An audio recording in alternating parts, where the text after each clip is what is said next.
kembali lagi dengan channel saya, channel Alipabek. Salam sejahtera, salam sehat selalu untuk kita semua. Salam olahraga, salam Weser Indonesia. Baik teman-teman user MTB, di video kali ini saya selalu membahas mengenai tentang seputaran sepeda. Nah teman-teman, kebetulan di depan saya ini ada satu unit sepeda, dimana mereknya sepeda mountain bike ini Sagau ya, produk United punya ya. Ini pemiliknya namanya Om Arif dari Perumahan dari Parung Panjang Bogor.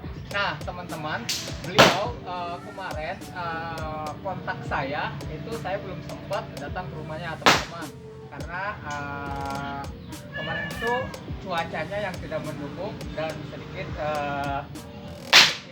mager ya teman-teman. Oke teman-teman, pertama yang akan saya lakukan untuk back in check mengenai tentang sepeda mountain bike, yaitu pertama dari Black Traveler yang akan saya cek. Lalu kedua yang akan saya back in check mengenai tentang seputar speednya untuk di bagian kanan teman-teman. Karena untuk di bagian kiri beliau ini pakainya single speed ya, cranknya ya. Oke teman-teman. Langkah yang selanjutnya yang akan saya back cek mengenai tentang hand stop kom setir. Nah, beliau kemarin menyampaikan mengenai tentang belokan setirnya atau belokan hand stop kom setirnya itu cukup sedikit keras ya teman-teman. Ternyata teman-teman ini saya perhatikan mengenai tentang hand stop kom setirnya itu ada salah pemasangan ya teman-teman pada bagian teleskopik yang forknya ya. Jadi di bawah tiang teleskopik forknya itu ada double mangkok hand stop kom setir teman-teman, sehingga ini tidak stabil untuk membelokkan arahan tentangnya. Jadi keras ya teman-teman, karena mangkok hand stop kom setirnya ini di double ya sama beliau. Oke teman-teman, nanti akan saya lepas dan akan saya pasang untuk bagian mangkok hand stop kom setirnya yang ada pada bagian teleskopik tiang forknya ya teman-teman. Pengecekan hand stop kom setirnya ini sangat keras banget pada saat ketika beliau ini belok. Nah ini harus dicek mengenai tentang grease-nya atau di bagian-bagian tertentunya. Nah ini kebetulan udah pakai bearing, cuma ini hand stop kom setirnya bearingnya satu set dengan mangkoknya, atau dilepas nggak ini untuk mangkok di bagian bawah teleskopik forknya nih teman-teman. Coba nanti akan saya cek, akan saya kontrol teman-teman. Pertama yang akan saya lepas adalah bol bautnya teman-teman. Oke teman-teman, saya proses pembukaan, pembongkaran teman-teman ya, untuk di bagian hand stop kom setirnya. Lalu kemudian saya akan kendorkan dulu bol bautnya. Oke teman-teman,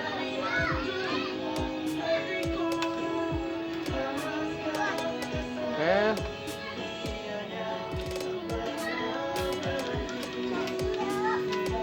Oke teman-teman, ini cukup lumayan ya untuk di bagian bol bautnya. Ini akan lepas teman-teman. Untuk di bagian stemnya akan saya kontrol di bagian hand stop kom setirnya, karena ini bisa mengakibatkan grease-nya kering ya teman-teman ya. Oke teman-teman.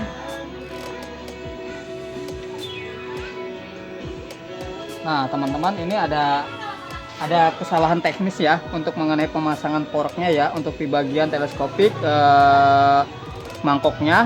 Ini bukan pasangannya, harusnya ini dilepas dulu nih untuk bagian mangkok teleskopiknya teman-teman ya. Nah ini langsung dipasang karena dia tidak presisi nantinya. Nah teman-teman, jadi dia nggak ngepres ya, ini harus dilepas nih teman-teman nih. Oke nih teman-teman, akan saya perlihatkan ya mengenai tentang mangkok hand stop kom setirnya pada di bagian teleskopik tiang fork ya. Ini harusnya tuh dilepas, jangan sampai ini tumpang tindih dengan mangkok bearing lainnya ya. Jadi nanti dia ini nggak ngepres sampai ke ininya ya teman-teman ya. Ini mungkin pada saat ketika pemasangannya tidak dilepas nih untuk di bagian mangkok hand stop kom setirnya nih. Oke teman-teman, nanti ini akan saya lepas. Nanti akan saya pasang satu mangkok agar dia tuh ngepres ya dengan dudukan hand stop kom setir pada bagian batangan premnya ya teman-teman. Nah, di sini mengenai tentang hand stop kom setir pada bagian batangan premnya dan pada bagian teleskopik tiang forknya ya teman-teman. Nah kebetulan ini beliau pasang, tak tahu di mana pasangnya ya. Seharusnya ini pada bagian dudukan mangkok handstop setir di bagian teleskopik poroknya ini harusnya wajib kita lepas. Jadi untuk pemasangan bearing yang baru ini harus wajib kita lepas, karena untuk pemutarannya kalau kita pasang, kalau tidak dilepas ini mangkoknya, nanti dia akan tidak stabil untuk putaran stangnya atau putaran handstop setirnya ya teman-teman. Jadi ini harus kita lepas ya teman-teman. Akan saya eksekusi untuk pelepasan mengenai tentang mangkok handstop setir pada bagian teleskopik tiang porok yang bawah.